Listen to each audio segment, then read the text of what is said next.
And welcome back. My next guest is Tina Cardoza Izquierdo, who's the director of the Rockland Office for the Aging. Welcome, Tina. Thank you. Thank you for having me. So thanks for being our guest. And, it's really a great program that the county operates, the Office of the Aging. They do an awful lot of work with our senior clubs here that are in Clarkstown. We've got about 11 of them. But maybe you could just talk briefly a little bit about yourself and what brought you to the Office for the Aging. Public service my entire career, whether albeit was in healthcare or here in the county. Spent a lot of time with seniors. Really is my passion. I feel that this is where I need to be, and I love what I'm doing. And it's been a very positive experience the last 2.5 years being with the county. Really doing a lot of different events, recreational events, keeping our seniors active, trying to get them out of isolation, raising the level of education and awareness about different programs and services that the county offers, really working on making sure that our seniors are informed about Medicare and all the changes and how it affects their health care, their pharmaceutical plans, and all that good stuff. It's just a wonderful experience, and it's very fulfilling just to know that you helped that one person who really needed some assistance. So we're working really hard with all of the senior clubs to get them up to speed with the new changes for Medicare and open enrollment. So it's busy. So why don't we we'll move into that in a second, but Sure. You had mentioned you were in healthcare, so I would imagine that background really kind of helped you as you kind of rolled into this position. What did you do in healthcare prior? I worked for Health and Hospitals Corporation for over 11.5 years, had different roles, worked in the South Bronx, worked in Spanish Harlem, actually was an assistant director for North Central Bronx Hospital, and worked at night on the off tours, ensuring that the facility ran appropriately and the community residents received the services that they were supposed to receive at the level they were supposed to receive them. And so stepping into the Office of the Aging, which really provides a lot of contractual services, they have some social model day programs that they're involved with, as well as a gamut of other programs, home care programs as well, that are geared just towards seniors.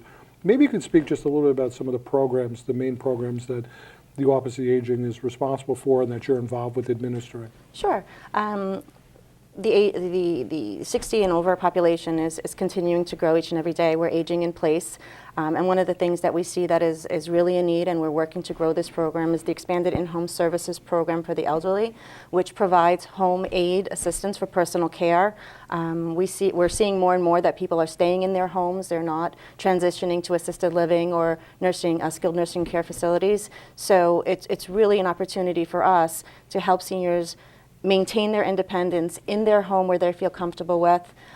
We have a number of programs that work with that program, including home delivered meal programs. We have a number of providers here. So we really are working hard at making the seniors feel comfortable in their homes and giving them the services and the tools and the resources to do that. In addition, we have a New York Connects program, which is kind of like a one-stop shop. It's kind of the first call you make when you really don't know what to do and where to go and who to talk to. That particular program doesn't just service the seniors of the county, it's for everyone. So it's really a great resource to be in touch with other information and assistance programs that are available throughout the county, including within the towns as well. And that's akin to like the 311 program, essentially? Yes, equivalent to that, yes. Pretty much is the information clearinghouse, if you will, for not just seniors, but for any of the programs. Long-term care issues, yes. And we would refer out to any programs that were needed by the client. We also have a high cap program, which is specific to Medicare, and that's really a key program, especially during this time. It is open enrollment.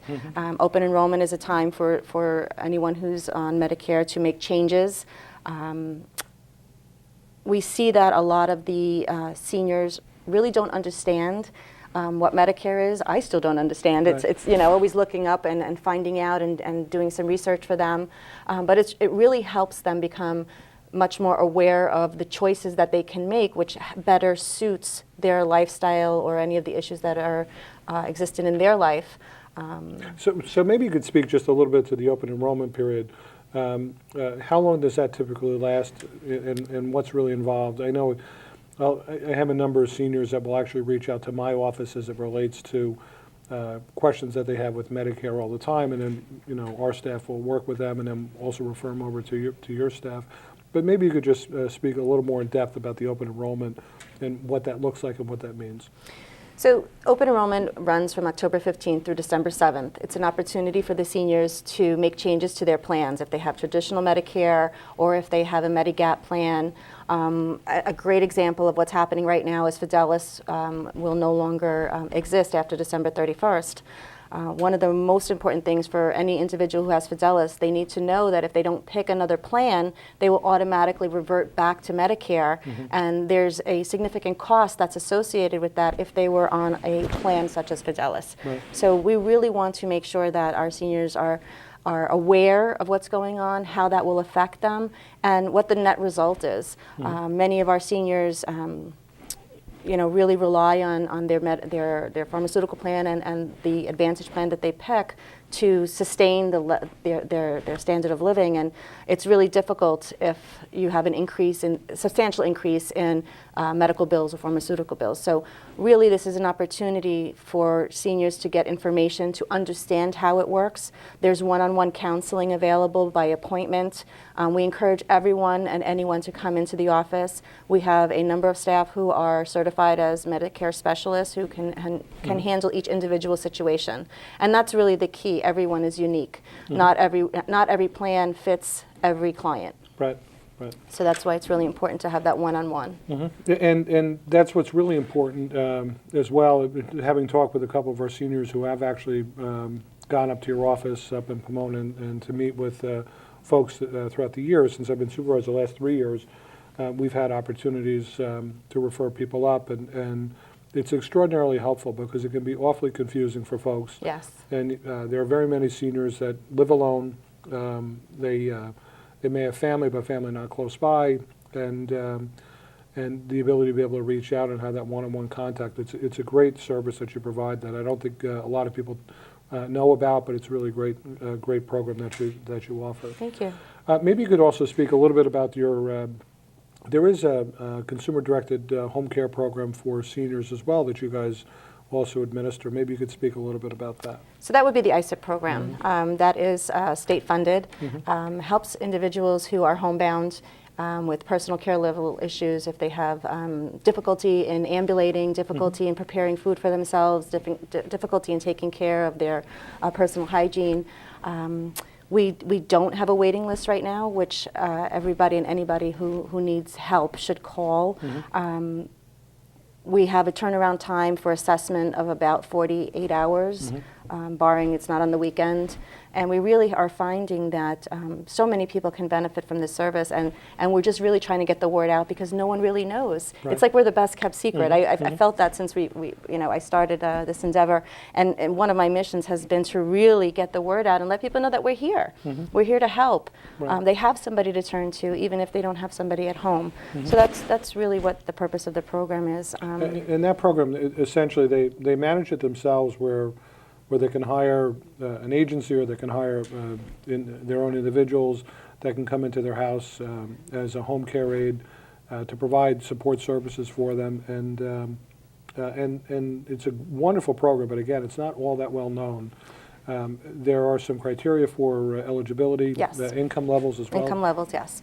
Right. But there is a sliding fee scale. You can be 100% covered, or you can copay. It's like a medical visit. You copay when you have services, and it can be as low as $2. It depends. You can have 100% copay. It really depends on your income level and what we find on the assessment. Right, and so those are some of the main programs that you're involved with. Are there any other programs that you want to highlight while you're with us today? So we do have a senior community employment program that is for 55 and over. I think it's a really wonderful program for individuals who really want to learn something new, be re-entered into the workforce, somebody who may have decided they didn't want to work anymore, retire, and just really do something that contributes to the community. We have a number of positions in different host agencies, and it's really a great opportunity for someone who wants to learn something new and just really be out there helping the community. We have a wonderful outreach team who goes throughout the county doing various presentations on all of our services. It's really a great benefit to us that we are able to do that. They bring the services and the information to the community. One of the things that they do is OFA on the move, and they actually go out into the libraries and they go in when the senior clubs are meeting, and they're there to give them information and answer any questions. One of the other things that we really try to make sure that we do is educate on elder law. We have a moving elder law program. We've hit all 5 of the townships. Most recently, we did Clarkstown. We had over 200 participants, which was wonderful. And it's really the know-how of how elder law works, preparing for what you're going to do in the future.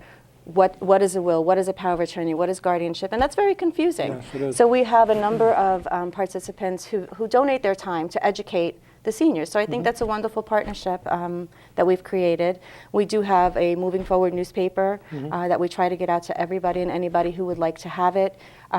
It's filled with articles about caregiving and really what you can do as far as looking for programs and assistance. It's really senior-centric, and I think that that's a great way to talk about what we do. Everything is senior-centric. That newspaper is senior-centric. And that newspaper comes out, what, once a month? Or every other month. Every other month? Every other month. You can pick it up at a library, you can pick it up at a senior center, or you can have it delivered to your home. So anybody that would be interested can give us a call, and we'll put them on our mailing list. And it's a great resource to have. Right. So yeah, we're really trying to let everyone know that we're here. So we're coming to the end of this year and into the new year, and we've only got about a minute or 2 left. But maybe you could give a preview of some of the things you're working on for next year, and then give your contact information as well. Sure. So we have about 14 events planned for 2019, including a senior picnic. Have a Strawberry Park. We go out. We cook for our seniors. We make sure that they have a great lunch, and it's on us. And all of that food and time is donated. So it's wonderful. It doesn't cost anyone anything. Just come and visit with us. We try to really get them out of isolation. So we have the picnic. We have a senior walk that's on National Senior Citizens Day in the mall. Elder Law Series will continue with that, making sure that we get the information out there to our clients.